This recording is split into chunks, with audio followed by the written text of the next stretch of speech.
Let's talk about defensive coordinators for a second, and then we'll talk about who earns their deal and get out of here. So, last year, Steve Wilks replaces D'Amico Ryans, who you said is their best D coordinator in a long time. Steve Wilks did an admirable job. I mean, his defense ranked third in points allowed, but 28th in third down defense. And there was that one play in Minnesota that everyone remembers before the half. He called a zero blitz.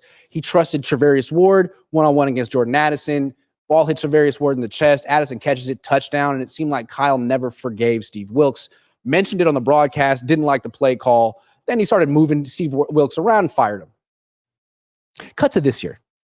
New defensive coordinator, Nick Sorensen. He's here to right Steve Wilks' wrongs. Comes back to Minnesota. Has him on the 3-yard line, backed up.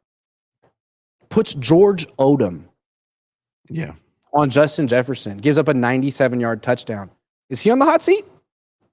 I mean, isn't that how Kyle Shanahan treats his isn't that fair? Fair's fair, right? No, instead they benched Odom.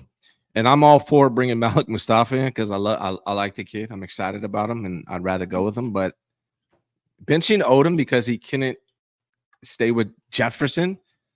It doesn't make any sense. Like it's like I put it on Twitter. It's like benching Pod for not being able to defend Joker in the post. Like you can't expect that from Odom, right? It should never happen. Travarius Ward, who's talked about it after the game, should be following around wide receiver 1 no matter where he goes. So they have to be able to learn to adjust. And I'm hoping that this is, Travarius Ward spoke out about it, which is great. And hopefully he's speaking to Nick Sorensen about it. They need to let him follow the best man, especially when it's Justin Jefferson. Odom is not going to be able to hang with this guy. It was a dumb play call. It's like remember when Steve Wilks called the no blitz against Washington before who was it? Before halftime? Was it Cleveland?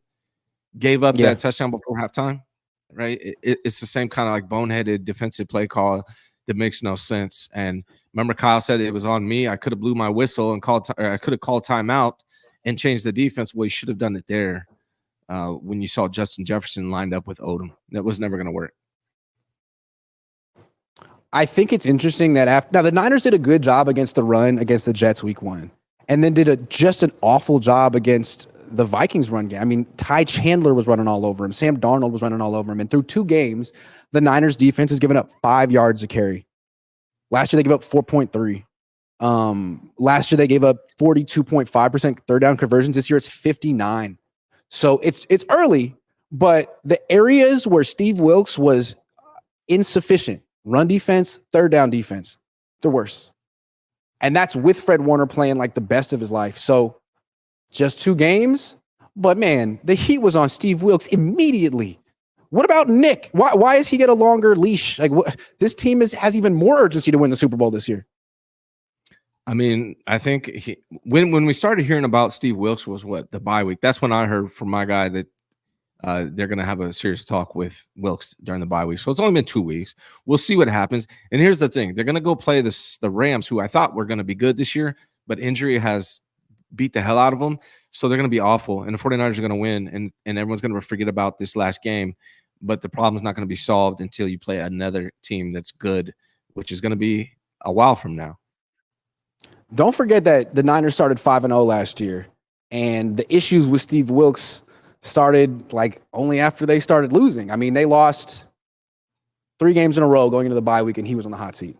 So that's all it took was a couple losses. They just lost 1. If they lose next week to the freaking Rams, who have no wide receivers, Nick's going to be in trouble.